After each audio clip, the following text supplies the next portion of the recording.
parlait, il connaissait la religion, il a fait en fait sa propre religion. Le christianisme tel qu'on le connaît aujourd'hui, le vrai fondateur de cette religion-là, c'est pas Jésus, c'est plutôt Paul. C'est lui qui est le vrai fondateur du christianisme. Et les 14 lettres qu'il a écrites aux différentes églises qui étaient un petit peu partout, en fait, c'est elles qui composent, qui forment les bases de la religion chrétienne, qui sont une grosse partie de l'évangile que les chrétiens suivent aujourd'hui. C'est les lettres de Paul. Donc, lui, il a ramené, comme tu dis, le judaïsme aux autres qui n'étaient pas juifs, mais en le transformant et en adaptant le judaïsme à ces différents peuples païens là qui adoraient des idoles et qui adoraient d'autres choses que Dieu, pour leur faire croire en ce message-là. Puis par la suite, le message du christianisme a été adapté par l'Empire romain avec Constantin, vous savez l'histoire, avec le concile de Nicée. Puis on a voté pour la Trinité, on a voté pour les 4 évangiles, parce qu'il y avait plus que 4 à l'origine, mais on en a pris ces 4-là, puis on les a choisis, on les a mis dans le couvercle avec les autres, et on a dit ceux-là sont inspirés, les autres c'est des apocryphes, et après ça, qu'est-ce qui est arrivé, c'est qu'il y a eu les autres chiistes qui sont apparus, le protestantisme plus tard, avec Martin Luther et tous ces autres trucs, qu'est-ce que vous avez déjà entendu parler de ça. Donc c'est pour dire que Jésus n'a jamais dit vraiment d'aller aux autres nations et d'enseigner aux autres nations, et c'est Paul lui-même qui a fait ça, et les passages qui mentionnent ça dans l'évangile sont des ajouts, clairement, d'accord? Ouais. Ah oui, la dernière question, la prédestination, oui, ok, ouais, d'accord. La question de la prédestination, c'est qu'on n'a pas le choix d'y croire si on est un croyant en Dieu. Si on... Attends, je vais vous expliquer. C'est que, quand on dit qu'on croit à la prédestination, quand quelqu'un dit qu'il croit en Dieu mais qu'il ne croit pas à la prédestination, ça implique des contradictions dans sa foi. Je vais vous dire pourquoi. Premièrement, tout le monde est obligé de dire, s'il croit en Dieu, que Dieu sait tout. Donc, tout le monde doit être d'accord de savoir que Dieu, il sait notre destination. Comment on va finir et où on va finir. Personne ne peut remettre ça en question. Deuxièmement, personne ne peut remettre en question aussi le fait qu'il n'y a rien qui peut aller contraire à la volonté de Dieu. D'accord? Et il n'y a personne qui peut remettre en question le fait que Dieu est tout puissant et qu'il a le contrôle sur tout ce qui se passe. Et qu'il n'y a pas rien dans l'univers qui peut aller contre sa puissance et contre sa volonté. À partir de ce moment-là, on est obligé de croire à la prédestinée. Ouais, c'est vrai. Et ça, c'est des choses importantes aussi que tu rajoutes. C'est vrai que Dieu, il est sage aussi. Il est juste et il est bon, comme tu dis. Donc, tout ça, et en plus, il est tout puissant, il est omniscient et il a une volonté qui est au-dessus de toute volonté. D'accord? Donc ça, c'est tout ça ensemble, ça nous aide à comprendre la question.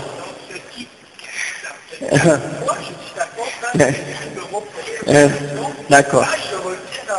Mais moi, qu'est-ce que je t'explique en fait? C'est une question parfois que les gens mélangent. C'est que tu as bien dit que qu'est-ce que tu n'acceptes pas, c'est que Dieu te dise, voilà ta destinée. Mais Dieu ne te l'a pas dit. Dieu ne t'a jamais dit quelle sera ta destinée. Et il ne t'a pas dit, est-ce que tu seras au paradis ou en enfer? Il t'a seulement dit une chose, obéis-moi, soumets-toi à moi, suis mes messagers et suis la révélation. Et tu auras comme récompense le résultat que tu mérites. Et si tu ne le fais pas, tu vas aller en enfer. Alors, obéis-moi et écarte-toi de ce que je t'ai interdit. Et à la fin, tu auras ce que tu mérites. Mais Dieu, il le sait déjà.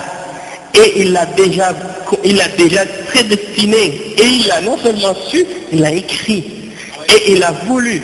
Non, puisque toi, tu ne sais pas, même en sortant d'ici, qu'est-ce qui va t'arriver.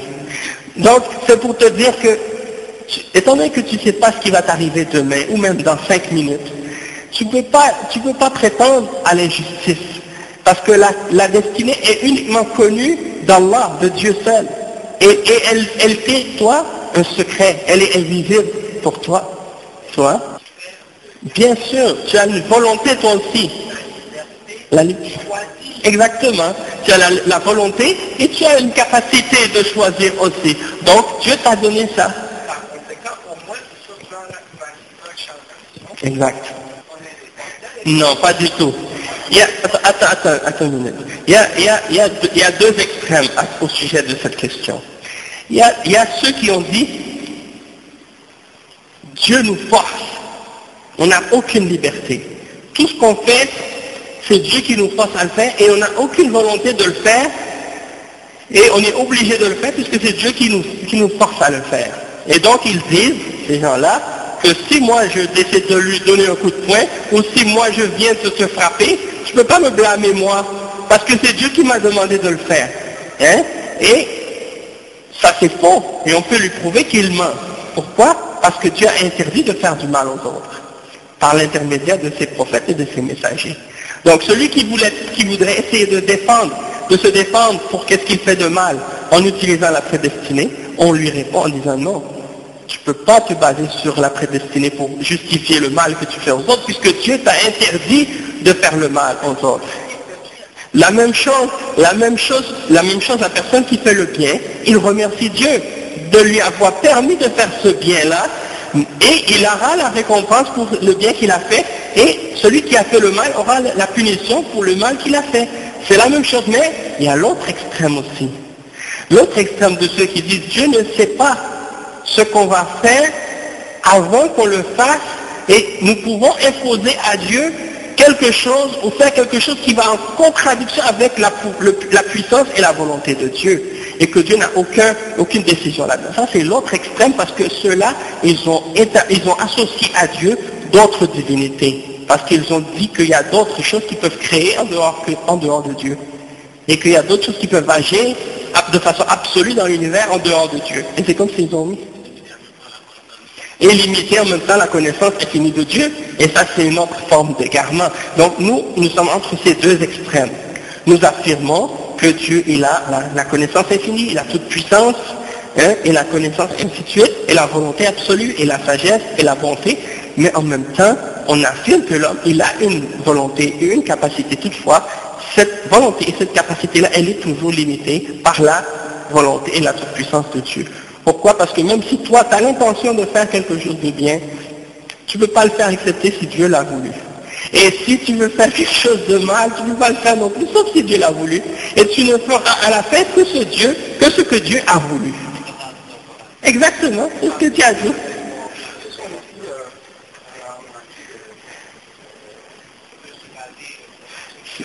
C'est ça, c'est pas pareil. L'évangile, tel qu'elle a été transmise aujourd'hui, et les livres que les chrétiens suivent aujourd'hui comme religion, elles n'ont pas été transmises et préservées de façon authentique et de façon fiable. Déjà, on ignore qui les a écrits, et on ignore les manuscrits qu'on possède qui sont par exemple en grec, on ignore qui les a traduits.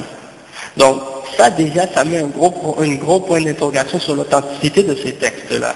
Parce que pour nous, avant même de connaître par exemple l'authenticité d'une des paroles attribuées au prophète, que la paix et le salut de Dieu soit sur lui, le dernier prophète, il faut savoir qui l'a transmis et quel est son nom, et est-ce qu'il était vraiment une personne honnête et fiable à cette époque-là, et ainsi de suite.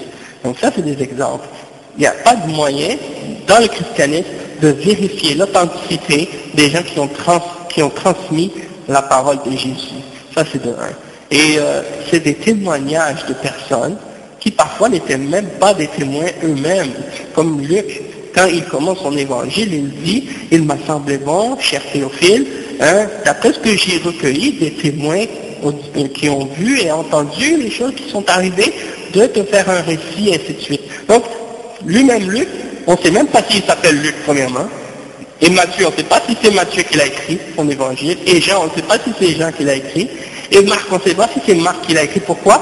Parce qu'il n'y a nulle part dans le texte où Marc a signé son nom, il n'y a nulle part dans l'évangile, dans aucun des évangiles où ces gens-là ont signé leur nom nulle part, et on a déduit que c'était peut-être eux. Il n'y a aucune preuve de ça. Et on voit que c'était des gens qui disent avoir pris certains d'entre eux ont recueilli les témoignages de d'autres personnes. Donc, ça prouve qu'ils n'étaient pas des témoins eux-mêmes. Et certains chrétiens disent que c'était des apôtres qui étaient inspirés. Encore là, on voit qu'il n'y a pas d'inspiration parce que Luc lui-même, il dit, il m'a semblé bon. Ça veut dire qu'il le fait de sa propre décision. C'est lui-même qui choisit de le faire. C'est pas quelque chose il dit pas comme Dieu m'a inspiré de vous dire ça, ainsi de suite, et autres. Non, c'est une parole qu'il dit de lui-même. Et il reste que les autres livres aussi, on ne peut pas vérifier non plus, sauf peut-être même les lettres de Paul, bon, pour les lettres de Paul, je ne sais pas. Mais une chose est certaine, c'est que les 4 évangiles, il y a des gros doutes sur leur authenticité, et les autres livres en dehors des 14 lettres de Paul, comme l'Apocalypse et les autres, on ne sait pas vraiment qui, c'est écrit que Jean, mais on ne sait pas si c'est le même Jean que le Jean des évangiles, ou si c'est un autre Jean. Donc, beaucoup de... Je ne sais pas vraiment, mais et même dans l'Ancien Testament aussi, il y a beaucoup de points d'interrogation sur l'authenticité de ces textes-là. Pour l'homme qui cherche la vérité, qui cherche le chemin,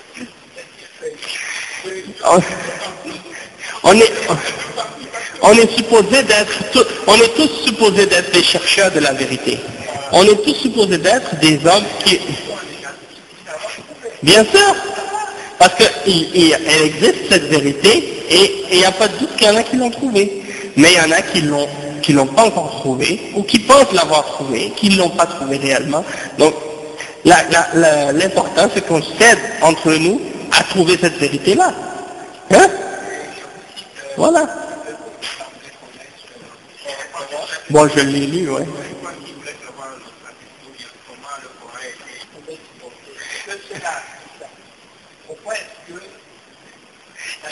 Oui, pour eux, c'est sûr qu'ils vont dire ça, puisqu'ils ne croient pas en une vérité, ils ne croient pas en une chose qui est absolue.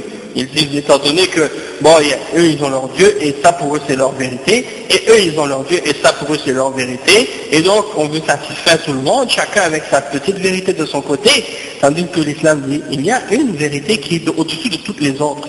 Et c'est ça qui dérange, parce que, hein? Oui,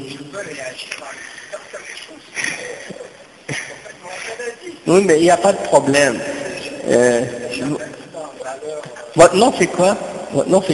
Omer. Bon, le problème, tout ce qu'on a dit depuis le début, l'important de comprendre, c'est que le but de notre présentation, puis de notre explication aujourd'hui, tout ça, c'était principalement de vous expliquer en fait les bases de notre religion, les principes de cette religion-là, qu'est-ce que ça signifie d'être un musulman, et en quoi, qu'est-ce que ça implique, et comment on comprend, nous, la foi en Dieu, selon l'islam. Donc, on a essayé de vous expliquer ça le mieux possible, et si vous prenez le temps d'y réfléchir, puis de le comprendre, puis d'essayer d'apprendre encore un peu plus, parce que la vie est longue, Inch'Allah, et si Dieu veut, vous aurez le temps d'y repenser encore. On n'a pas construit Rome en un jour, hein, donc on peut laisser à d'autres occasions aussi le temps pour en reparler, d'accord? Donc, mais c'était juste pour dire qu'à partir de là, maintenant, vous avez, disons, une petite base que même beaucoup de musulmans ne connaissent même pas eux-mêmes sur l'islam. Hein. Vous savez aujourd'hui des choses sur la religion musulmane que beaucoup de musulmans ignorent eux-mêmes à propos de la religion musulmane.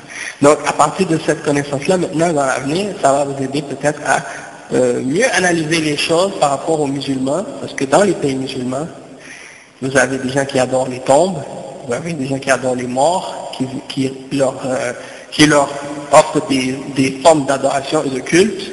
Hein, et il y a des sortes de pèlerinages qui sont faits dans certains pays musulmans pour des morts, pour des tombes, pour des saints, pour vous montrer que même parmi les musulmans, beaucoup de musulmans ont dévié du droit chemin que les prophètes ont enseigné, et que nous-mêmes, en tant que musulmans, on est obligés de dénoncer ces genres de déviations-là, de déformations-là du message de l'islam. D'accord? Parce qu'il y a des gens qui ont pris entre eux et Dieu des intermédiaires dans l'adoration. Parmi les gens qui se disent musulmans et qui ont sorti justement de l'enseignement du pur monothéisme, qui est enseigné par tous les messagers de Dieu. C'est pour ça donc. Là maintenant, à partir de ce que vous avez appris, de tout ce qu'on